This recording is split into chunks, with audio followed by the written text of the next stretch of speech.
अज दिलियूं ॾुखारियूं दोस्त कयूं अल्लाह जो थो महिमान वञे। अज दिलियूं ॾुखारियूं दोस्त कयूं अल्लाह जो थो महिमान वञे।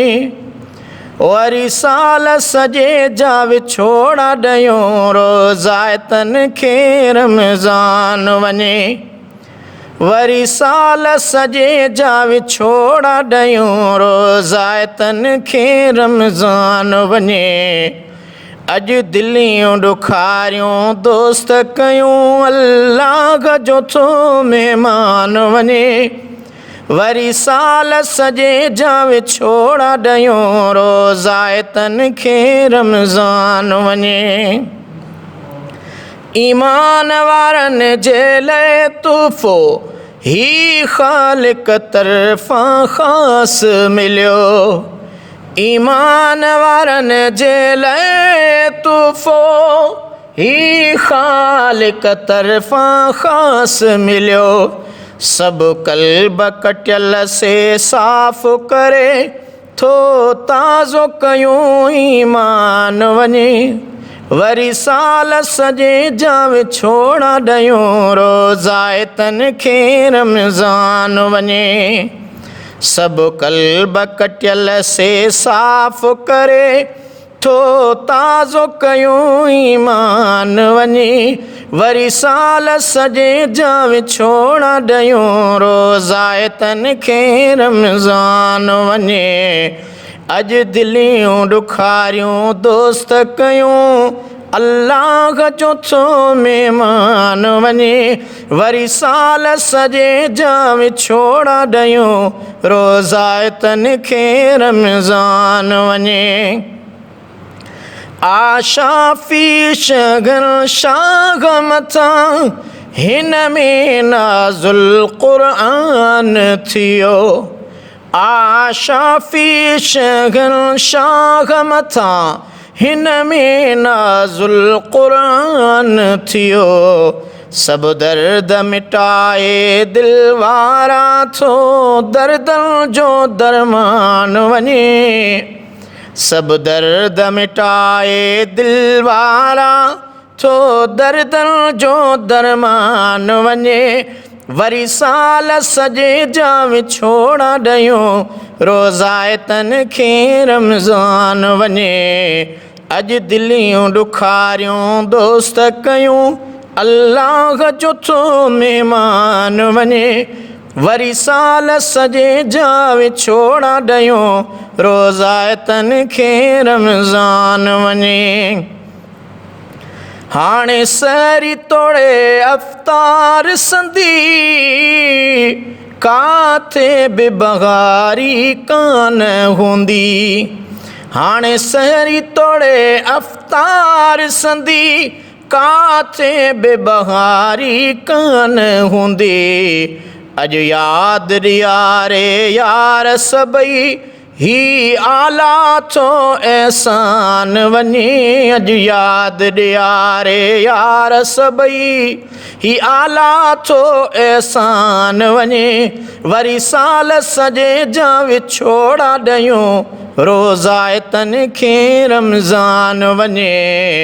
अॼु दिलियूं ॾुखारियूं दोस्त कयूं अल्लाह जो थो महिमान वञे।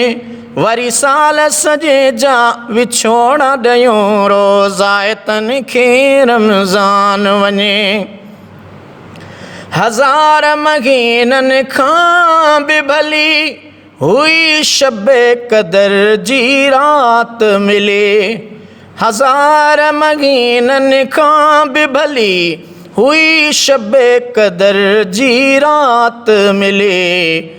से बख़्शिश जा सभु मौक़िया खयूं ॾियूं सूरनि जो सामान वञे। से बख़्शिश जा सभु मौक़िया खयूं ॾियूं सूरनि जो सामान वञे।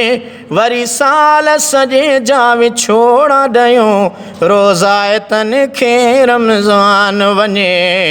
अॼु दिलियूं ॾुखारियूं दोस्त कयूं अल्लाह जो थो महिमान वञे।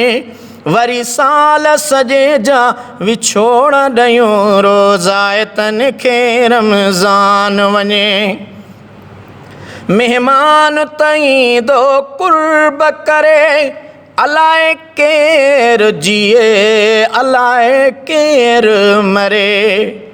मेहमान तईंदो कुर्ब करे अलाए केरु जिए अलाए केरु मरे। वींदे वींदे वरी हू सॼो थो इहो ॾियूं अरमान वञे। वींदे वींदे वरी हू सॼो थो इहो ॾियूं अरमान वञे। वरी साल सॼे जा विछोड़ ॾियूं रोज़ायतन खे रमज़ान वञे। अॼु दिलियूं ॾुखारियूं दोस्त कयूं अल्लाह जो थो महिमान वञे। वरी साल सॼे जा विछोड़ ॾियूं रोज़ायतन खे रमज़ान वञे। आजिज़ खे आस आसीने में अचे ईंदड़ माह मदीने में। आजिज़ खे आस आसीने में अचे ईंदड़ माह मदीने में। हिक हरम अंदरि अफ़्तार कजे पोइ भली गली हीअ जान वञे। हिक हरम अंदरि अफ़्तार कजे पोइ भली गली हीअ जान वञे। वरी साल सॼे जा विछोड़ ॾियूं रोज़ायतन खे रमज़ान वञे। अॼु दिलियूं ॾुखारियूं दोस्त कयूं अल्लाह जो थो महिमान वञे। अॼु दिलियूं ॾुखारियूं दोस्त कयूं अल्लाह जो थो महिमान वञे। वरी साल सॼे जा विछोड़ ॾियूं रोज़ायतन खे रमज़ान वञे। वरी साल सॼे जा विछोड़ ॾियूं रोज़ायतन खे रमज़ान वञे।